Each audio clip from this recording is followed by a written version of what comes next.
Ever like snag a game on Steam, during a huge sale? Then like a few months later, it's just gone from your library. Oh, yeah. And you're like, wait, what? I thought I bought this. It's that feeling right there. That's what this new law in California is trying to tackle. We're diving into digital ownership today. Specifically, this new law that everyone's talking about. Right. So California passed this law about how digital storefronts can use words like buy and purchase. When we're talking about games, You're the expert. Hit me with why this law is such a big deal. Well, it's really interesting, actually. This law is all about transparency, making it clear what buying a digital game actually means. Okay. Because right now, when you buy something, you usually assume you own it. Yeah. Right? But in the digital world, you're often actually buying a license to play the game, not owning the game itself. Oh, I see. And that's what this new California law is trying to clarify. Digital storefronts, they got to be upfront about that. So no more vague, did I actually buy this kind of thing. Exactly. So how are they going to do that? How does this law actually work? So it uses those existing laws about consumer protection, false advertising, things like that. They're saying, look, when people buy something, they expect to own it. This bridges that gap, makes things clearer for everyone. So it's like instead of needing a law degree to understand the fine print, we're getting straightforward language about what we're actually getting. Exactly. Yeah. It's like the difference between buying a physical book and, say, getting a library card. You can enjoy the book either way, but who actually owns it? That's the difference this law is trying to clarify. Gotcha. So this law wants to make those different terms, those ownership details, crystal clear for our digital game libraries. Exactly. And there is some precedent for this. Look at music licensing. Yeah, good point. Artists, record labels, they give licenses to use their music. Right. Streaming platforms.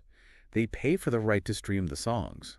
But that doesn't mean they own the music itself. So is California basically saying, hey, let's apply that same logic to video games, especially those that need, that constant internet connection? That's a great way to put it. Okay, cool. It really makes you think, what does it actually mean to own something in this digital world? This whole license thing, it's not just theoretical, right? Like, remember what happened with Ubisoft's game, The Crew 2? Yeah. They took the game offline. Right? And people who thought they'd bought it, suddenly no more racing. How would this law have changed that whole situation? Well, it wouldn't have stopped Ubisoft from, delisting the game or anything. Okay. But they would have had to be upfront about the fact that players were basically buying a license to play online. Uh-huh. And that license could be revoked. So more like a heads up, like, hey, enjoy this awesome racing game, but just so you know, one day we might have to, hit the brakes. Exactly, yeah. Informed purchasing, that's the key here. Right. It's not that companies have to shut down online services for games, but if they do, this law pushes them to be clearer about that possibility up front. That makes sense. But wouldn't this law make those games as a service models, the ones with constant updates, online features, wouldn't it make those trickier? Yeah, that's the million-dollar question, isn't it? Yeah. This law, it could really change things in the industry. How so? Well, we might see game companies try different things, maybe more focus on offline modes. Oh, interesting. Or limited time events, stuff like that. Ways to keep giving players value even if the online stuff shuts down. Yeah, because for those of us who love collecting games, revisiting our favorites years later, this whole digital ownership thing, it's kind of a big deal, right? What happens to our games if everything's always changing? Absolutely. And that's a huge part of this debate. Yeah. Game preservation. Right. We used to carefully store our favorite games on a shelf. Now we're relying on these companies to keep servers up and running, maybe for years. What can they even do about that? Well, some developers are trying to make games accessible offline, even after the online services are done. Oh, really? Yeah, like a preservation mode. So even if that online world goes away, the core game can live on. That's pretty cool. Like the digital equivalent of holding on to that old cartridge just in case. Yeah. It's wild, right? This whole shift from physical to digital makes you wonder about the future of gaming for sure. Remember those days? You could blow the dust off an old cartridge and bam, instant nostalgia trip. Oh, absolutely. Nostalgia is a whole other can of worms when it comes to digital ownership, isn't it? Totally. So with this California law, it's just one state, right? What if other places start passing their own versions? Different rules, different regulations? Oh, man. Can you imagine?